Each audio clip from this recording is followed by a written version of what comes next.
listening to Inner Warmup. I'm your host, Taylor Lise Morrison, founder and author of Inner Workout, ICF certified coach, and fellow journeyer. In 2017, I set out to build a life that didn't burn me out, and I found my life's work in the process. On Inner Warmup, we talk about how self-care and inner work show up in your relationships, your career, your schedule, and in the conversations you have with yourself. We get practical, we get nuanced, and we're not afraid to challenge wellness as usual. So take a deep breath and get curious. This is where your inner work begins. Today's guest is Michelle Pellizon. She's the founder and CEO of Holisticism, where she helps creative, intuitive people embody their sacred work by bridging the gap between their intuition and their intellect. I've been a student of Michelle's, and she's certainly impacted the way that I run my business. She brings so much wit and wisdom into every conversation, and that's definitely true of this interview. So keep listening in to hear me have a couple of aha moments in real time, and also to explore what baking can teach us about running a business and generally being a human. Michelle, thank you so much for being here. Of course, it's a delight, a pleasure always to chat with you.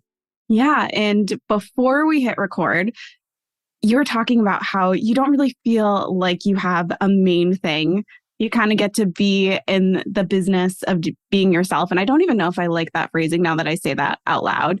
You get to be yourself, and you also get to make a living.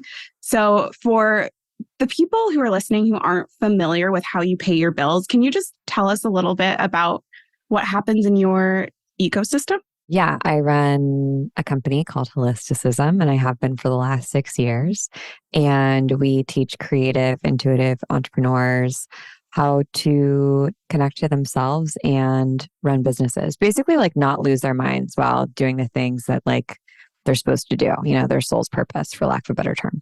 So it involves a lot of different types of classes and education and community building and consulting work. So I get to I was just thinking today as I was writing a quiz, it's so fun what I get to do. I get to write a silly little quiz today with fun, creative answers and tell you what your archetype is and give you a creative prescription for when you're feeling sad or not creative. And how cool. I mean, I'm never bored, that's for sure. I love that for you. And it's funny, I was just interviewing my college roommate before this, and yeah, we were talking about, she just had her book come out. It's a Jane Austen, Agatha Christie-esque book. Oh my God, that sounds amazing. I want to read it immediately. Yeah, A Most Agreeable Murder. It's great. But we were talking about how interesting it is when you get to do work that you love, and how difficult it is to then not have your work take over your life. And that's something that I've been navigating as someone who talks about self-care and inner work and is always doing my own self-care and inner work. But how much of that do I share? What is for me? What is not for me? So I'm curious, how do you navigate having fun at work and also having fun outside of work? Well, I had a baby 9 months ago. So when I originally wanted to be an entrepreneur or decided to start a business, I didn't want to be an entrepreneur. It was this nagging feeling that I had to make this thing. And if I didn't, I would be haunted by it for the rest of my life. And so I needed to exercise the demon that was this business idea. And when I started my business, I was okay, this is kind of cool because maybe eventually if I do become a parent, I can create my own hours and I can have a little bit more sovereignty, because one thing I really don't want to do is go on maternity leave for 6 weeks and then have to come back to an office and not be around my baby and just not have the freedom to make choices for myself. So when that time finally came, I was I kind of had a panic attack. I was having a little bit of a wobbly, because I was okay, do I want to even go on maternity leave? I love my job, but I'm also exhausted, and pregnancy was really hard for me. And I was am I going to like being a parent? Am I going to want to come back to work? What's going to happen? And it was a real sort of forcing function, because I did end up taking 3 months off with tapping back in here and there with things that I love doing, like recording the podcast. And it also just, man, it's so clarifying to sift through what you really enjoy doing, what gives you energy, and what you don't like doing.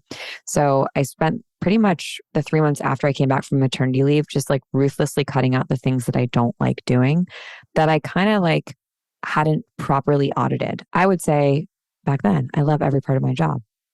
And in reality, like if I was really being honest with myself, there were many things that I didn't like love about my work that weren't as fun to me. And that has been really interesting to navigate down from working, I don't know, 50 to 60 hours a week down to now I'm at 28 hours a week that I'm working on the business.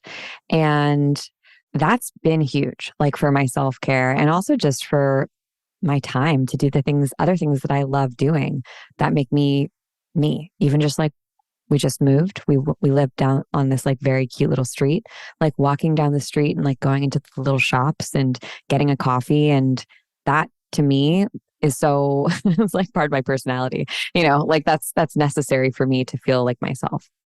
Something that you said that I want to lean into, and it's funny, you're only my second interview for the season and I'm already starting to hear themes coming out. I'm in the season right now of like BFFR.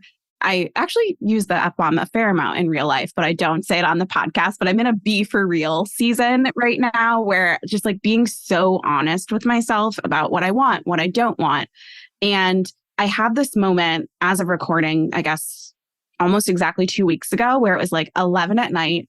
I was on Instagram. I created a Finsta because I was like, maybe I don't like Instagram because it's so many people that don't know me. So I made a Finsta.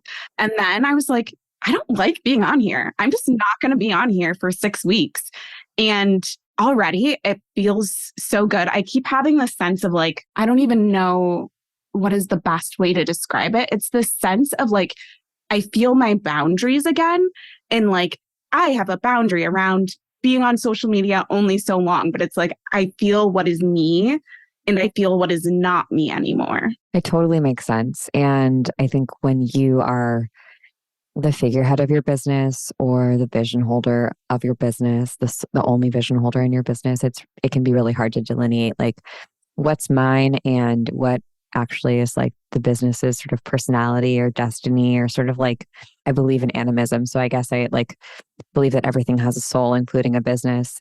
And in that way, like its own orbit, like I have an orbit where I pull things into me, right? Like based on what I want with my life and what my destiny might be and what I'm creating and what I'm speaking into the world, who I want to surround myself with, that like they sort of float in, right? And I can reach out and hopefully grab them if I time it correctly.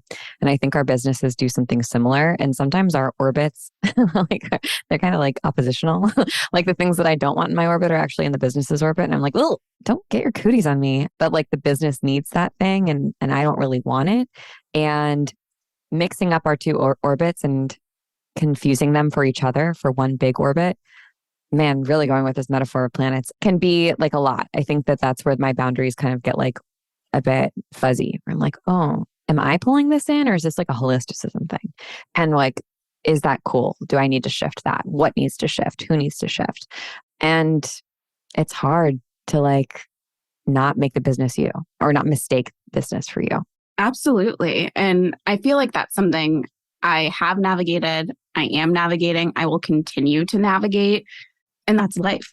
It would be boring if I just completely figured it out one day. I like sitting in questions. That's showbiz, baby.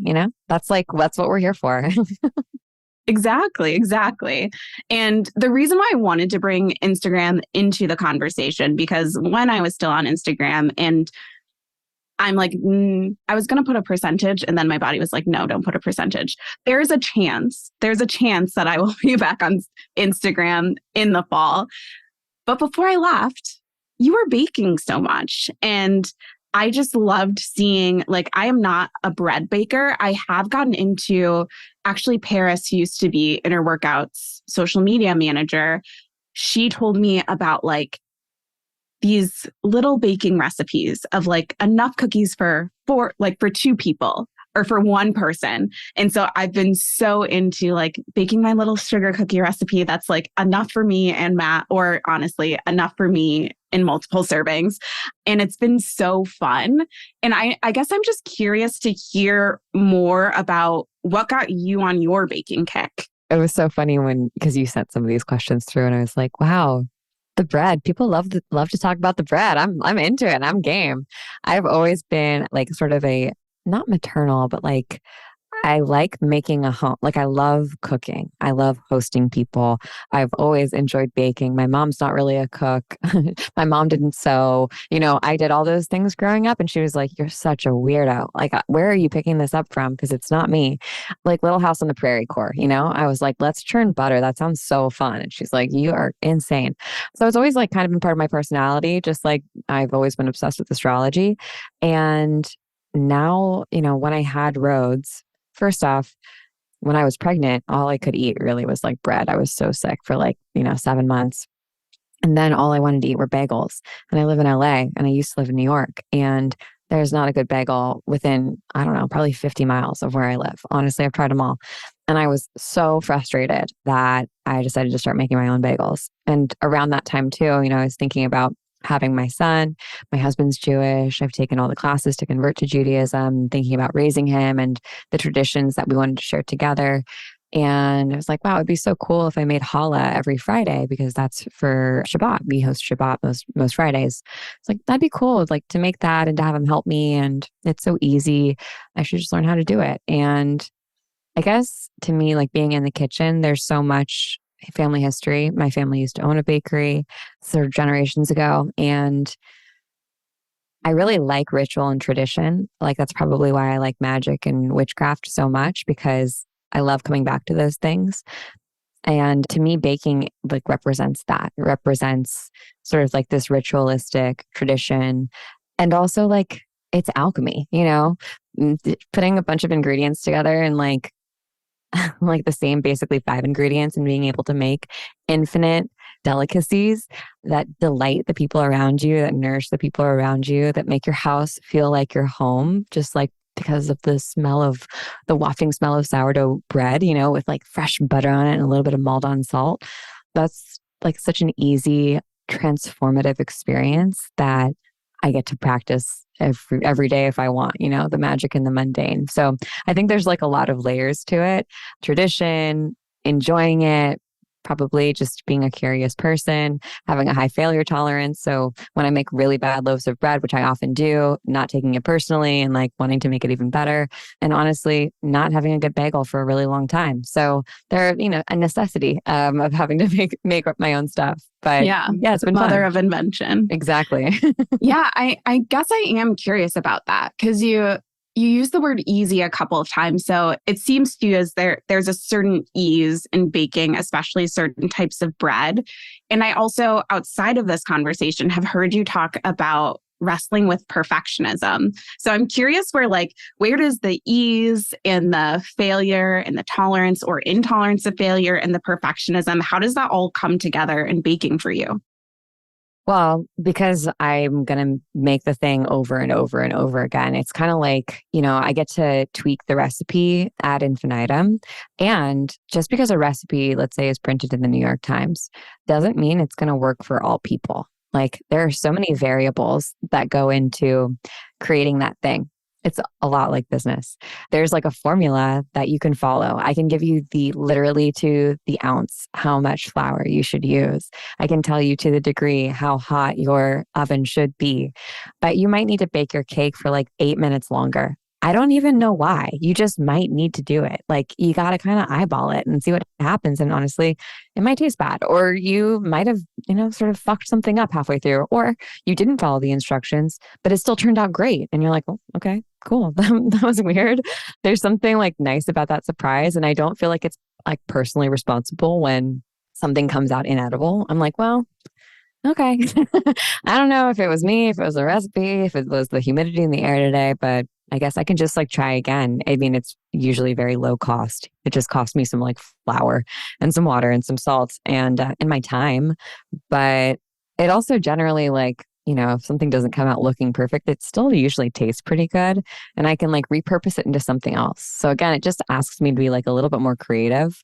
It didn't turn out exactly how I wanted, but like nothing ever really does, like when you have a dinner party, you have these, or at least I do, I'll speak from the I have these machinations of like what could happen, what like it should look like, how I will plate everything. And inevitably the potatoes take longer than the chicken and someone's actually vegan, but they didn't tell us. And, like it's all kind of a mess and like, that's okay. It still ends up being amazing. And I can't really control it. So I might as well just like roll with the punches and try to find the nugget in there or the essence of like, well, what is the why behind this? Like, what was the point? Oh, to nourish, to like have an experience, to slow down, because baking really asks me to slow down, to just like see what I can do, to learn a new skill. You still have to practice. You can't be perfect the first time, Yeah. And as I'm hearing you say that, I'm thinking of even little pieces that you were talking about of, yeah, you have to practice things. I can speak from the I. So often I'm just like, oh yeah, I saw someone do that, so I should try it and it should be perfect the first time. And then also the piece that you were saying of it's a little bit like if I make something in my mom's oven, it's going to be different than if I make it here versus if I make it at my Matt's parents. And I see so often, and I think this is just a thing that we want as humans, is we want this formula and this thing that worked for this person to work exactly for us this way. And it seems like baking, if we allow it to be, can be this invitation to not just see what the bread needs in our kitchen and with our ingredients, but also like, what do we need? And how is that different than what we see from that person over there that we admire so much, but has really different personality and really different values than we do? Yeah. Following someone else's recipe or someone else's instruction or someone else's roadmap. I think for a lot of people that I work with, probably you, probably many people listening, it's not really like enough. Like that curiosity itch isn't scratched. We don't want to just like literally follow someone else's footsteps and not sort of like go out of the bounds of that. And with baking, like, I don't know, I didn't have a mom who like taught me about baking or whatever. And I wasn't really good at chemistry, when I was in high school.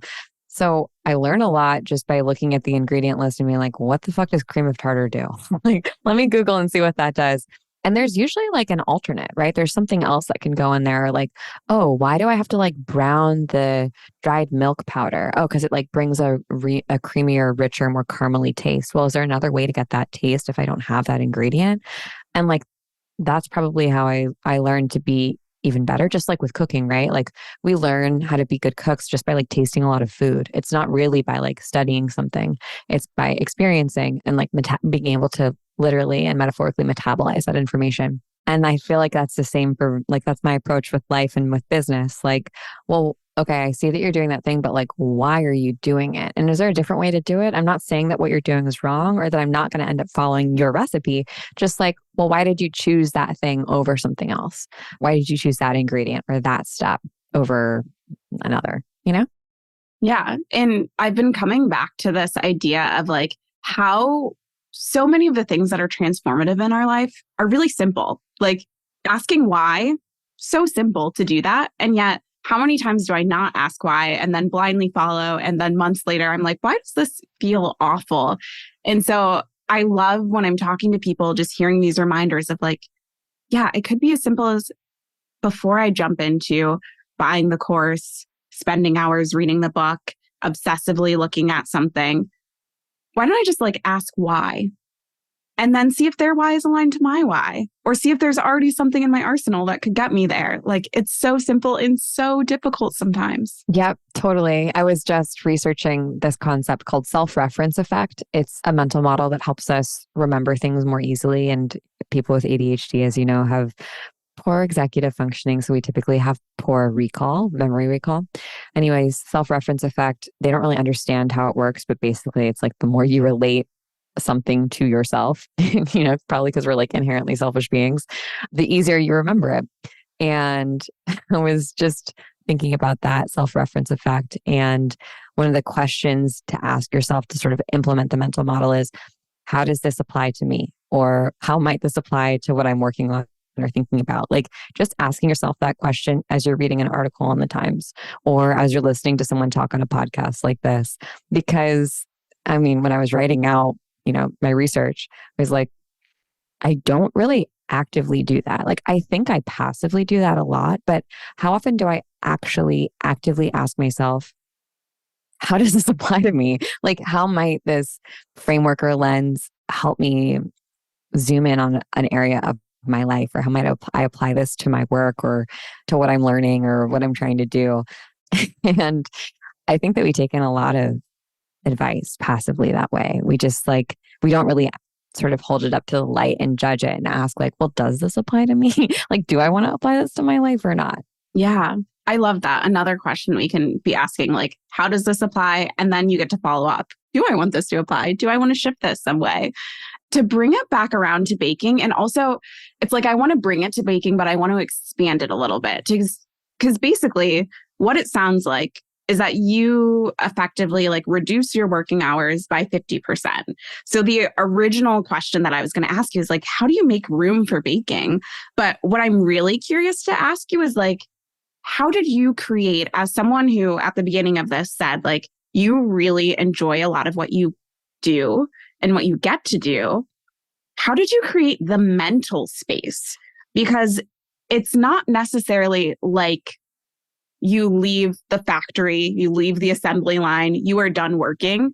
You could theoretically be nursing your baby and still working. So I'm just so curious, what did that look like, that wind down from like 50 to 60 down to 28, at least on holisticism?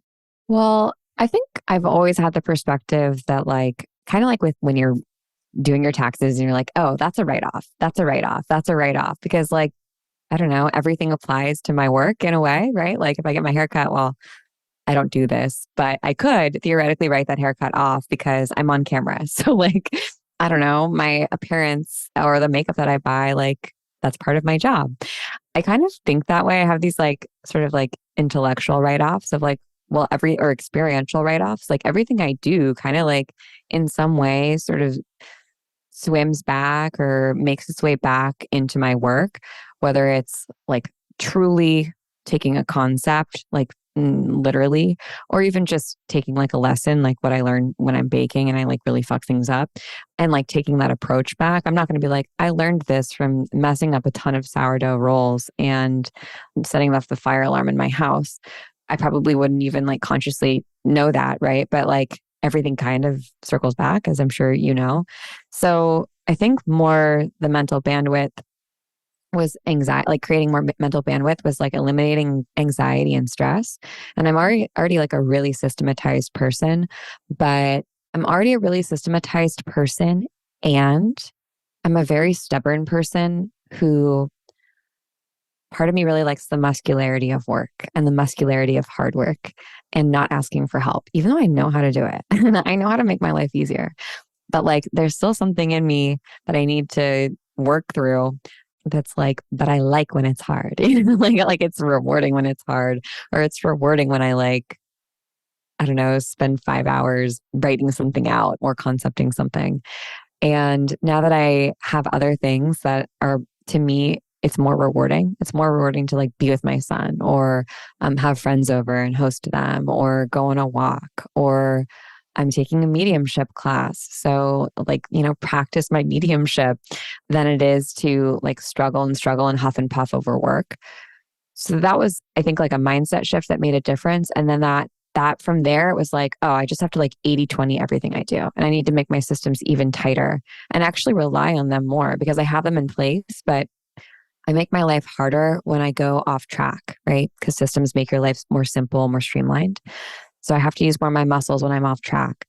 And I make that conscious choice. So I just need to make the conscious choice to like stay on track, and that creates more space.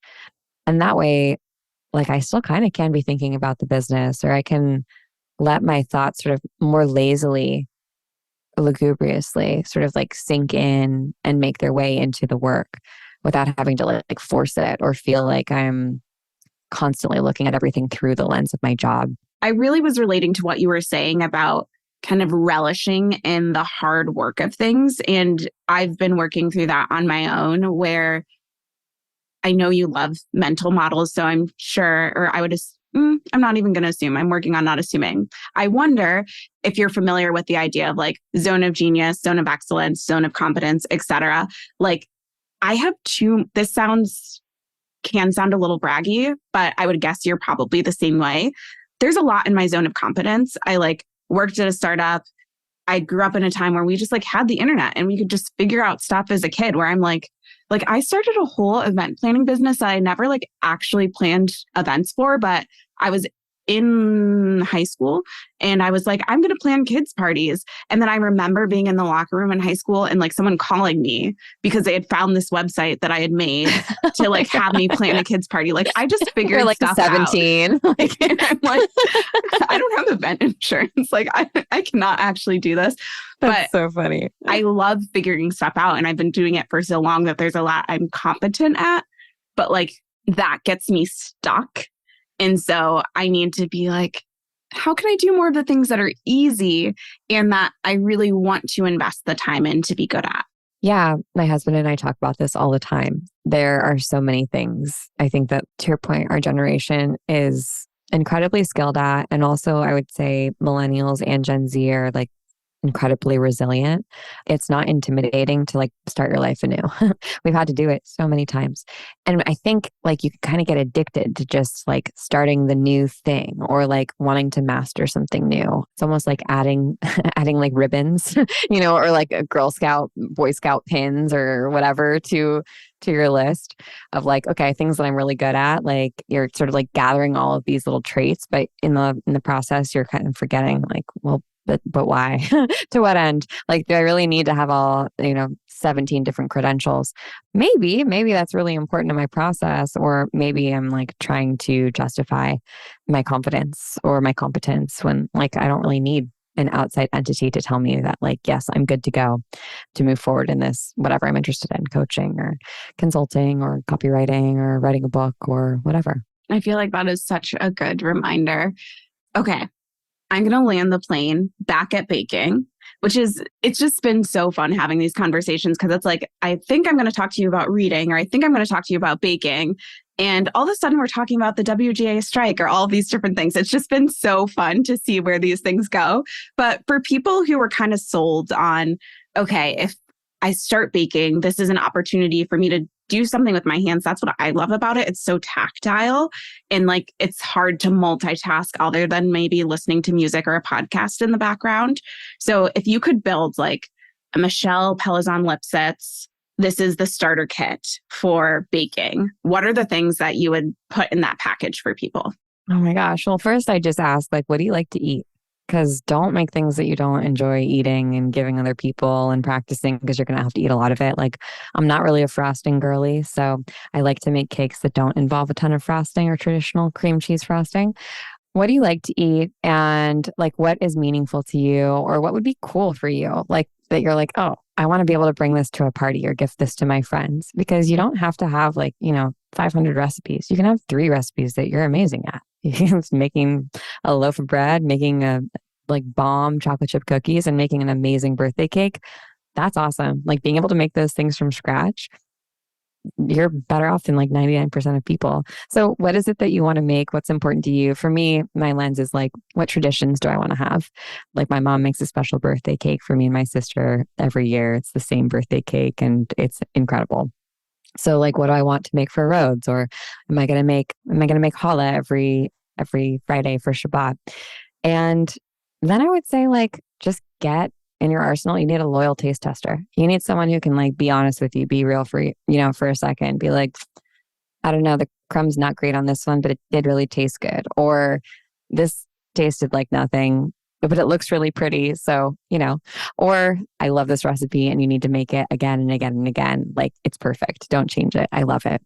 And then I would say like always be seeking inspiration. I think Instagram is amazing for this, but I also think that old school, just like having cookbooks, that tactile feeling, speaking of tactile, having cookbooks that you go back to over and over again that like the pages are sort of marled from, your sticky, eggy, doughy hands touching them and water and whatever implement you need while you're baking or cooking. I love that. I love the like information that's stored inside of a cookbook that's yours and the annotations that you make according to your oven and your tastes and how you sort of work with the recipe over time. And it kind of reminds me of when I moved to New York, someone told me one piece of advice: find one piece of art and like make it your piece of art. So find a museum and find one painting and just visit it over and over and over again and watch how your relationship with that piece of art changes as you change and as you start to see it differently and as you get to know it and you become intimate with it.